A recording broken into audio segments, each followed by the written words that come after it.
तिकडे ठाकरे गटाचे आमदार भास्कर जाधव यांनी चिपळूणमधील त्यांच्या तुंबरव या गावी शिमगोत्सव साजरा केला। शारदादेवी मंदिरासमोर भास्कर जाधव यांनी पालखी देखील नाचवली। दरवर्षीप्रमाणे भास्कर जाधव हे होलिका उत्सवामध्ये सहपरिवार मोठ्या भक्तिभावाने सहभागी झाले।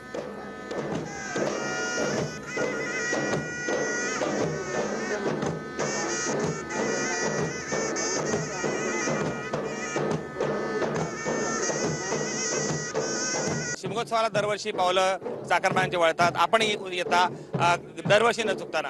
असं आहे की कोकणामध्ये शिमगोत्सव आणि गणपती उत्सव हा खूप मोठ्या प्रमाणामध्ये साजरा केला जातो आणि माझ्या तुरंबव गावामध्ये आमच्या संपूर्ण रत्नागिरी जिल्ह्याप्रमाणे गावागावामध्ये ही ग्रामदैवताची पालखी आज शिमग्याच्या निमित्तानं नाचत असते, बाहेर फिरत असते आणि त्या पालखीकरता मी आयुष्यातली जवळजवळ आज 63 वर्षापेक्षा जास्त पालखी नाचवण्याचं काम हे 63 वर्षापेक्षा जास्त मी करतोय आणि म्हणून सालाबादप्रमाणे याही वर्षी मी माझ्या ग्रामदैवत शारदादेवीची पालखी नाचवण्याकरता गावामध्ये आलेलो आहे। विरोधी पक्षनेता अत्यंत महत्त्वाची भूमिका असते, बसला पाहिजे। काय राजकीय पेच निर्माण होईल असं वाटतंय?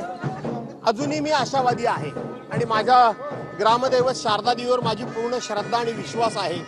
मला विरोधी पक्ष नेतेपद मिळेल, अधिवेशन संपण्याच्या पूर्वी 2 दिवस ते नक्की मिळेल हा मला आतला आवाज सांगतोय। लोकशाहीवरचा विश्वास सांगतोय। संसदीय कार्यप्रणाली शाबूत ठेवण्याचा जबाबदारी राज्यकर्त्यांची आहे आणि ती ते जबाबदारी पार पाडतील असा आजही मला ठाम विश्वास आहे। व्हिडिओ जर्नलिस्ट हरीश नेगीसह कृष्णकांत साळगावकर, TV9 मराठी, चिपळूण, रत्नागिरी।